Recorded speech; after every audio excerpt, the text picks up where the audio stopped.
The last goodbye. The last time I held my son, his fingers curled around mine like morning glory vines, delicate, trusting. I memorized the rhythm of his breathing, the warmth of his cheek against my chest. The monitors beeped steadily, nurses nodding with practiced reassurance. Minor complications, they said. Routine procedure. When the room fell silent an hour later, they called it an unforeseen cascade. I called it theft. They handed me pamphlets on grief counseling.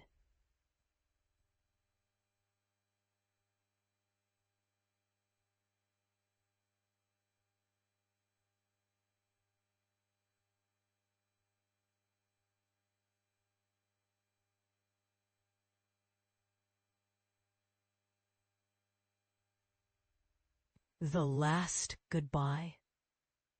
The last time I held my son. His fingers curled around mine like morning glory vines, delicate, trusting. I memorized the rhythm of his breathing, the warmth of his cheek against my chest. The monitors beeped steadily, nurses nodding. My mother brought casseroles, whispering, "Don't make waves, Lina. It won't bring him back." But the waves were already there, crashing in my dreams, jolting me awake with questions. Why did Dr. Voss cancel the neonatal consult? Why were the medication logs altered? I began with quiet steps. Nights spent cross-referencing hospital records. Mornings tracing phone numbers from discarded memos. The janitor, Mr. Patel, noticed me crying in the chapel. He slipped me a keycard.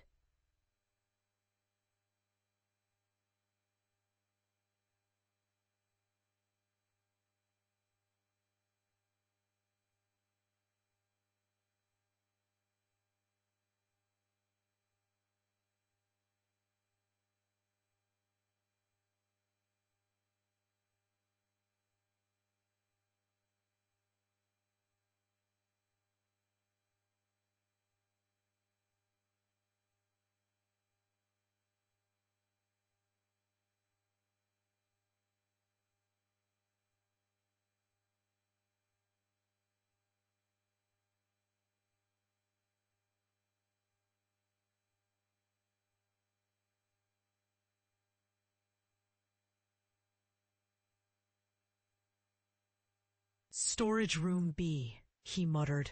"Follow the dates." The files smelled like dust and antiseptic. Between invoices for gauze and syringes, I found them. Photocopied lab results, initials scratched out, orders backdated. My hands shook. Not just mistakes, patterns. I pressed a single page to my chest, still warm from the copier. Grief, I realized, could carve two paths. One where you drown. Another where you dig until you hit bone. That night, I emailed the state medical board.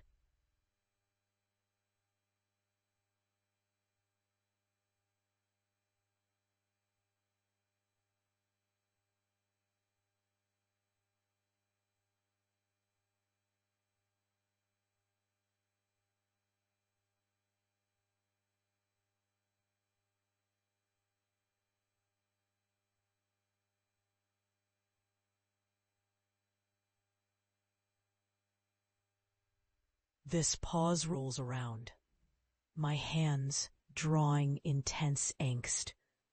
Come, to the edge of my chest. I grin and faced the files. I found photocopies of lab results, initials scratched out. The reply came at dawn. "We'll investigate." I wore my son's tiny sock in my coat pocket, a compass. A day that shattered everything. The morning of the surgery, I packed Liam's blue dinosaur socks in his hospital bag. He giggled when I pretended the T-Rex was nibbling his toes. The nurse at check-in said, "We do 6 of these a week. Textbook cases." Dr. Voss breezed in, flipping through charts. "He'll be home by Thursday," she promised. They took him at 10:17 a.m.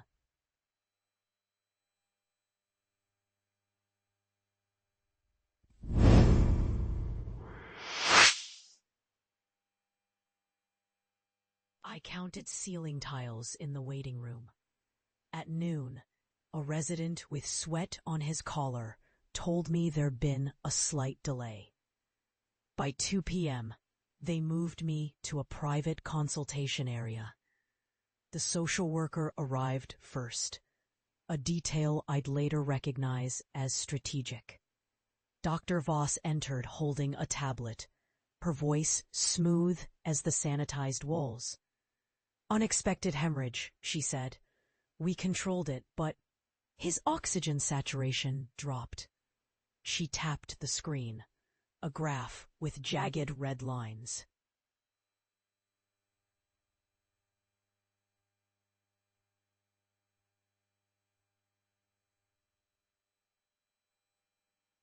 They mermaid baby's back, but Dr. Voss capped the hospital room.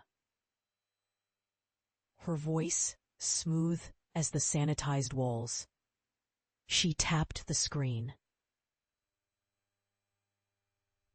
A graph with jagged red lines.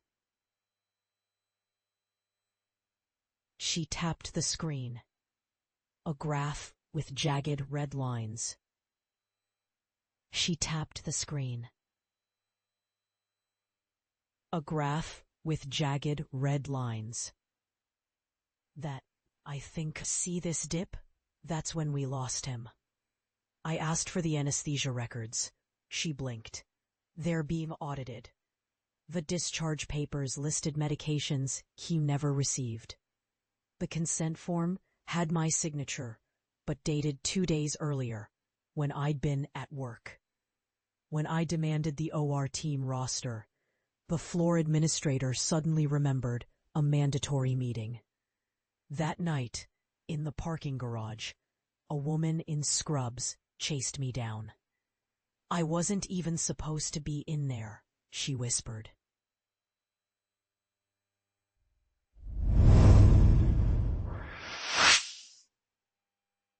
Pressing a folded napkin into my hand. A phone number. A name. Elliot, perfusionist. I called at 3 a.m. A man's voice, exhausted. The bypass machine failed. They knew. They knew. The next morning, flowers arrived from the hospital. The card read, "Deepest condolences for your tragic loss." No signature. I spread every document on my kitchen table. White pages, black lies. My finger stopped on a circled timestamp. 11:43 a.m.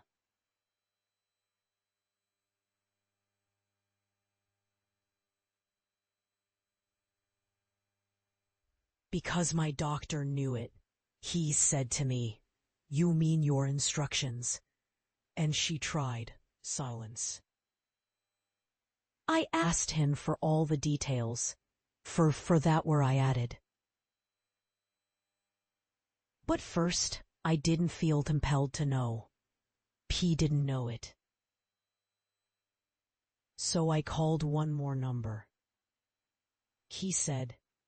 He smiled with a series of nods. "That was less enough to you." I went to waken, called back. Knowing that was all wrong, the exact minute Liam's heartbeat had stuttered on the monitor. The clock in the OR had been 22 minutes slow. The silence of the white coats. The corridors smelled of ammonia and lies. I walked past Dr. Voss's team the next morning.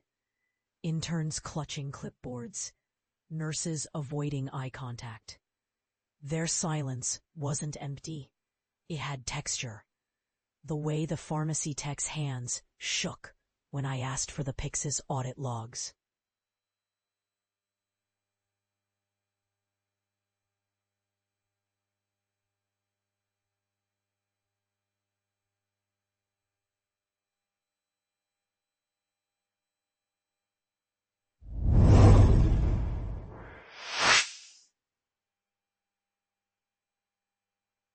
The morning of the surgery.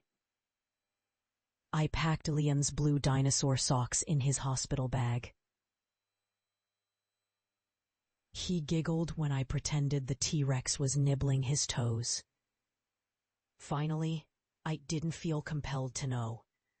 I waited for the nurses to come next and get me. They didn't know I'd been told safe or not safe. They got some annoying feeling. There got some, and nurses giggled too. How the charge nurse suddenly remembered a patient coding down the hall. I learned to map their quiet.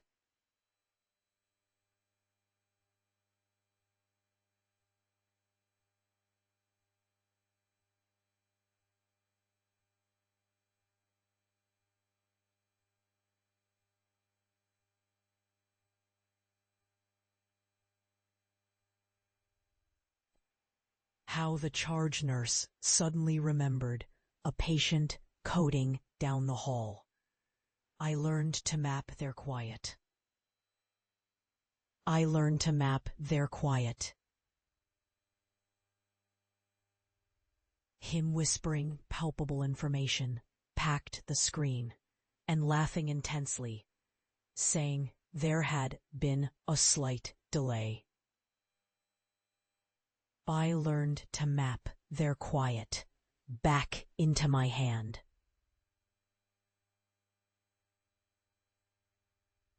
The silence of the white coats. The corridors smelled of ammonia and lies. I walked past Dr. Voss's team the next morning. Interns clutching clipboards, nurses avoiding eye contact. Their silence wasn't empty. It had texture. The way the pharmacy tech's hands shook when I asked for the Pyxis audit logs. They got some when you're comin'. Start with the ones who fidget. The respiratory therapist who'd lingered after shift change, watching me sort through medication vials. Her name tag said Marisol. She'd opened her mouth twice, closed it, then slid a post-it across the counter. Ask about the October 3rd incident. When I looked up, she was gone. The hospital's lawyer called it a systemic communication breakdown. I called it a script. They rehearsed it. Lowered voices, shrugged shoulders. I wasn't on duty that day.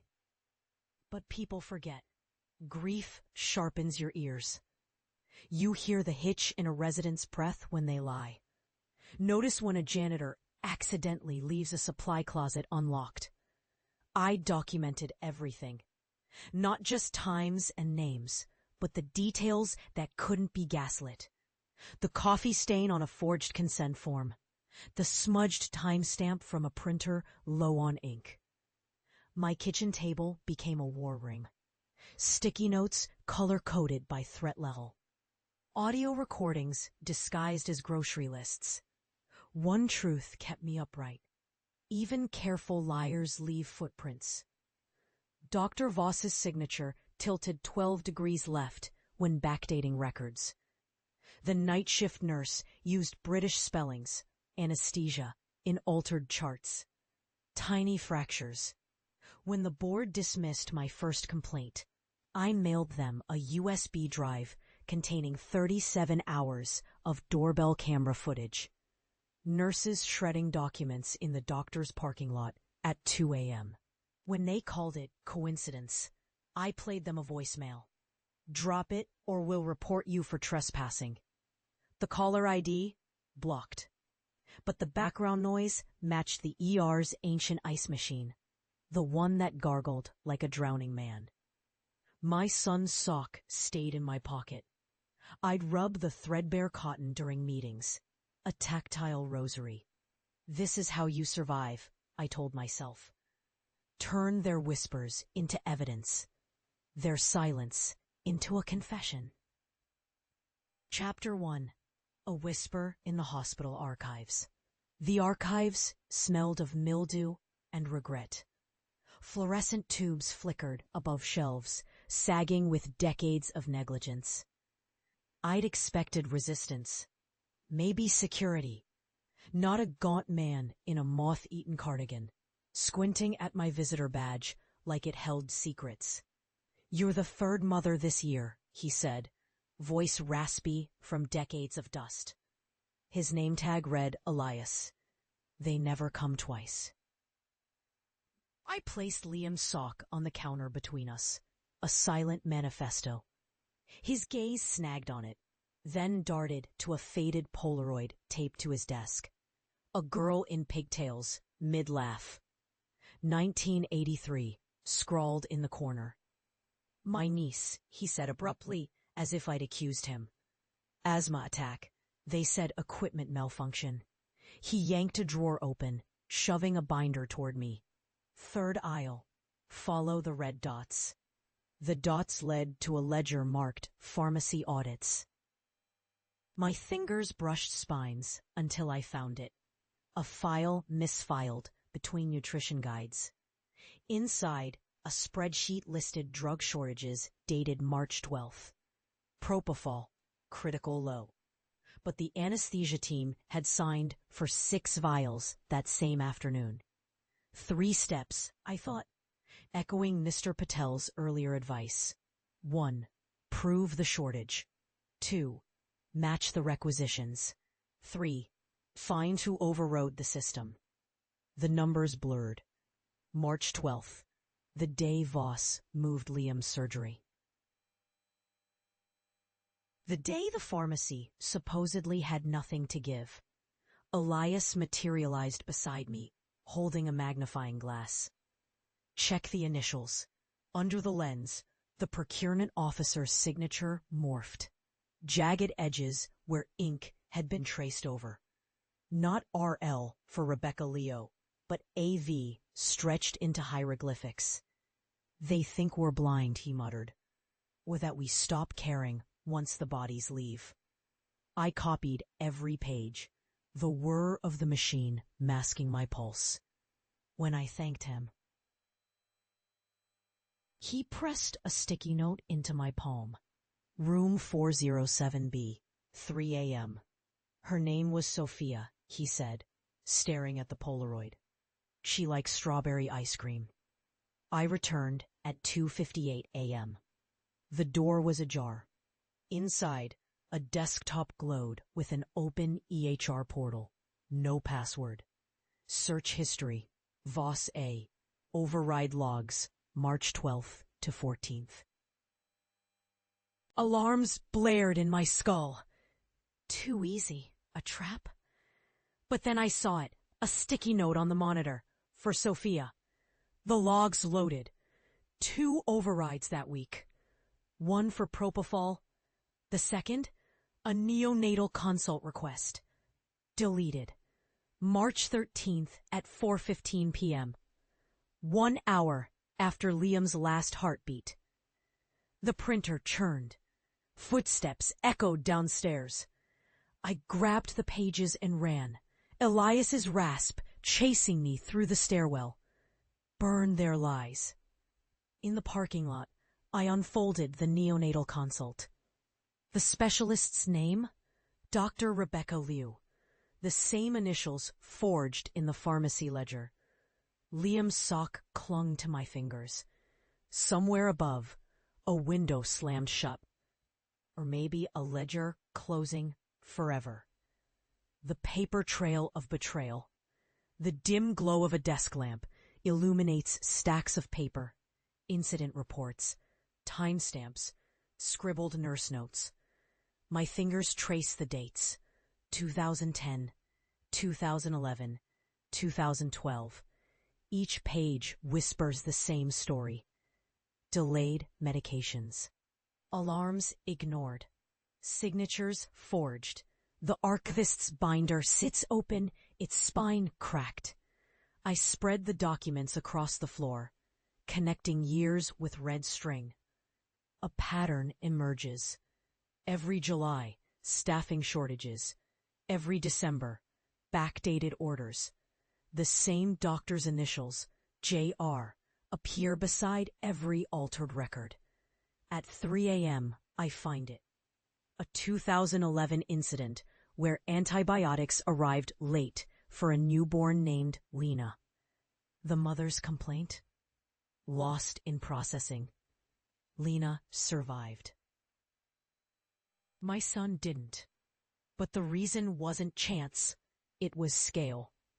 J.R. had learned to spread errors thin, scattering them across years and departments. One case looked like bad luck. A dozen?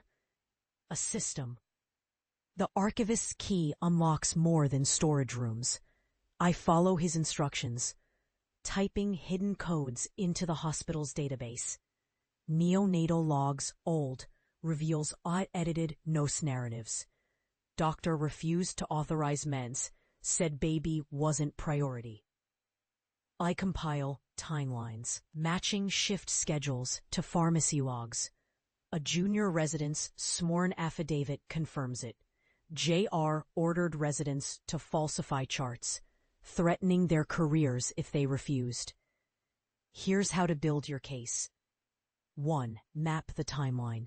Use color-coded tabs for each event: medication delays, shift changes, witness statements. 2. Correlate physical and digital records. Hidden files often reference shelf numbers or binder codes from archives. 3. Subpoena email trails.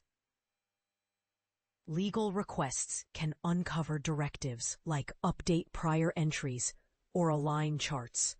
I deliver the evidence to the medical board in a black binder, my son's photo paper-clipped to the first page. Weeks later, a headline: Chief of Pediatrics suspended pending investigation. Paper doesn't lie. Ink dries. Systems, they crumble when you anchor truth to dates, names, laws. Next, the meeting where silence finally breaks. Confrontation in the boardroom. The boardroom air felt sterile, like the NICU, where my son took his last breath. 12 faces stared as I laid the binder on the table, its pages swollen with incident reports, affidavits, timestamps. The chief administrator frowned. This meeting is highly irregular. I clicked open the projector. A nurse's handwritten note filled the screen.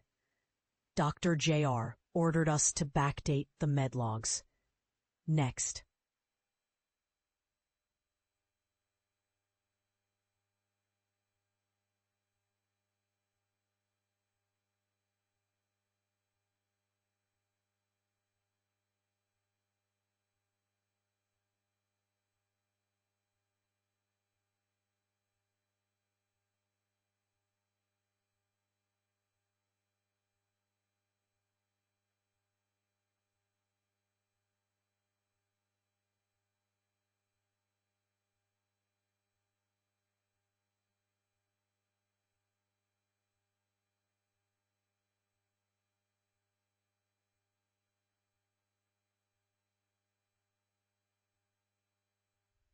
The boardroom air felt sterile, like the NICU, where my son took his last breath.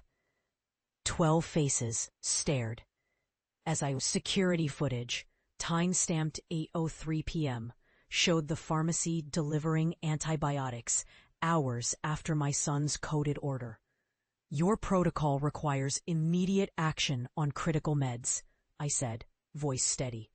Why was this delayed? A board member shifted. These records are inadmissible. They're originals from your archives, certified by your night custodian. I flipped to the 2010 morphine overdose. Then Lina's case. Same doctor, same delays.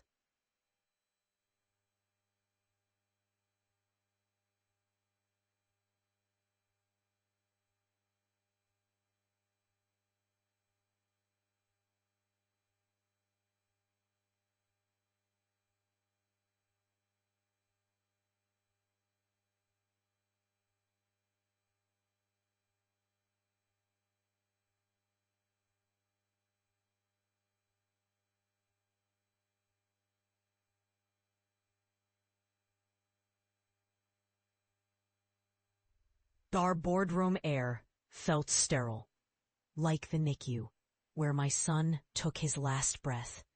12 faces stared. I laid the binder on the table. Its pages swollen with incident reports, affidavits, timestamps, the same doctor's initials. You promoted him after each incident. Silence. Then the lawyer beside me slid forward a notarized affidavit from the junior resident. Dr. J.R. threatened her residency status if she documented truthfully. The administrator's pen tapped. Will review internally.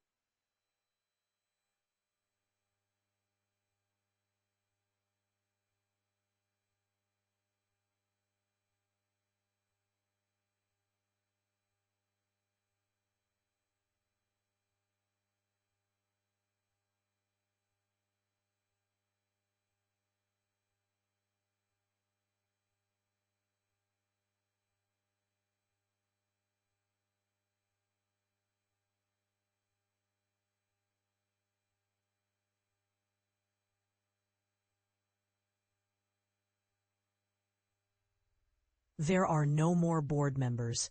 This protocol Lina and Levine can be removed. There are no more board members. This protocol Lina and Levine can be removed. There are no more board members.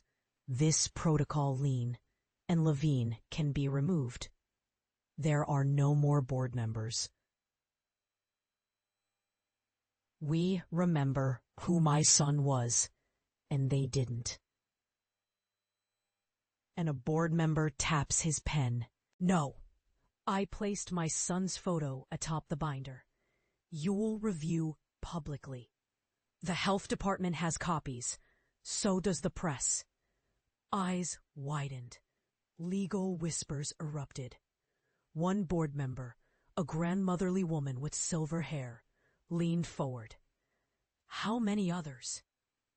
7 confirmed deaths, 12 preventable disabilities. I handed her the archivist's key. Check storage B2. The proof's still there. If you're fighting a system, bring a lawyer, a witness.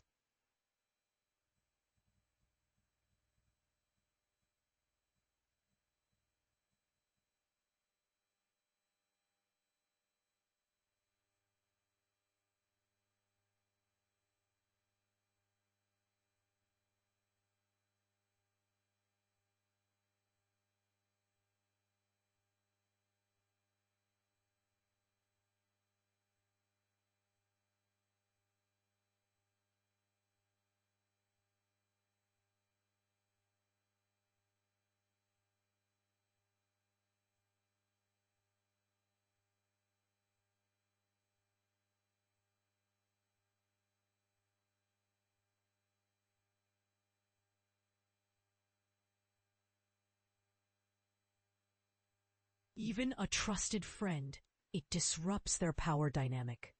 2. Use their tools. Projectors, binders, letterhead makes evasion harder. 3. Target the humane. Find the one person in the room who might still flinch. They voted to terminate J.R. that afternoon. The administrator resigned 2 weeks later. Truth isn't about winning. It's about making the silence unbearable. Next, when echoes become roars.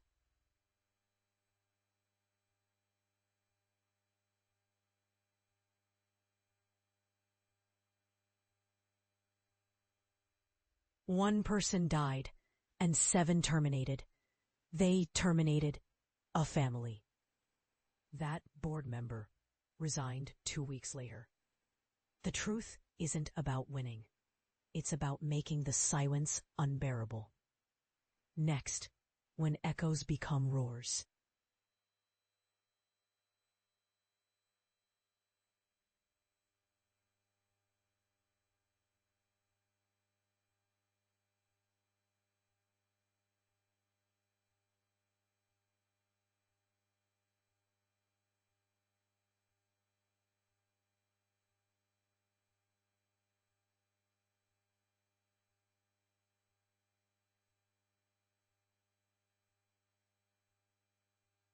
The truth echoes louder. The courtroom buzzed as the judge read the verdict. Gross negligence confirmed. Dr. J.R.'s license revoked. Hospital protocols mandated for overhaul. My son's photo sat beside the witness stand, a silent witness. Outside, a reporter asked, "What now?" I handed her a flash drive containing every document, every timeline. Share it. All of it. Weeks later, emails poured in. A nurse in Ohio recognized the patterns. Delayed meds, forged charts.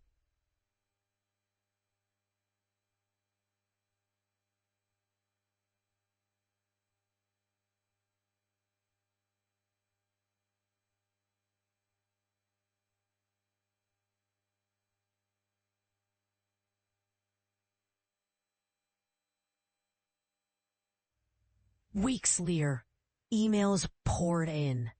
A nurse in Ohio recognized the patterns. Delayed meds, forged charts. My son's photo sat beside the witness stand, a silent witness. Outside, a reporter asked, "What now?" I handed her a flash drive containing every document, every timeline. Share it. All of it. A grandfather in Texas used my evidence template to sue after his wife's misdiagnosis. The archivist called voice cracking. They're digitizing all records. No more shredding. Here's why truth matters. Systems fear exposure. 1 exposed lie weakens the structure. 2, collapse it. If you're fighting, publish everything.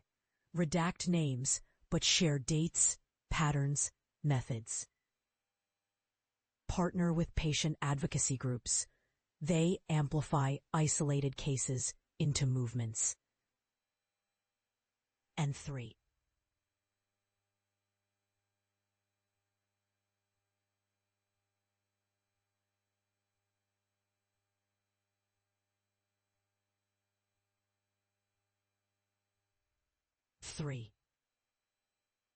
Partner with patient advocacy groups.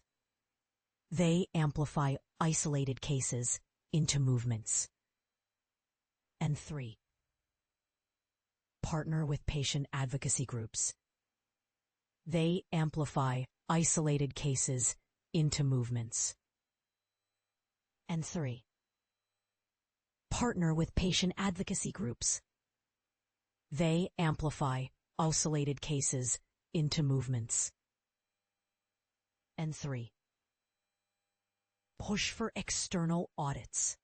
Hospitals self-investigate like foxes guarding henhouses. At my son's grave, I place a single printed headline.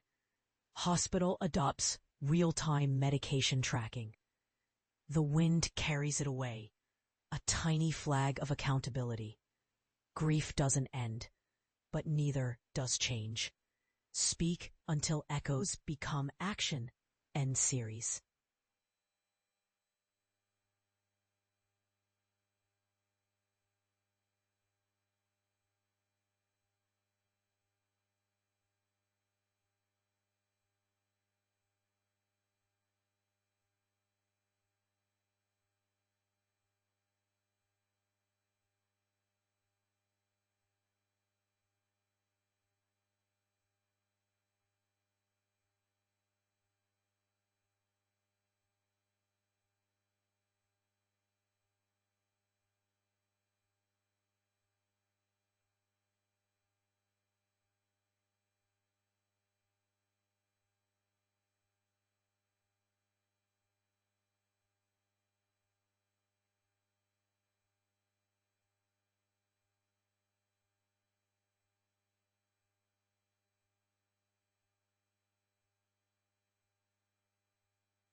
A grandfather in Texas used my evidence template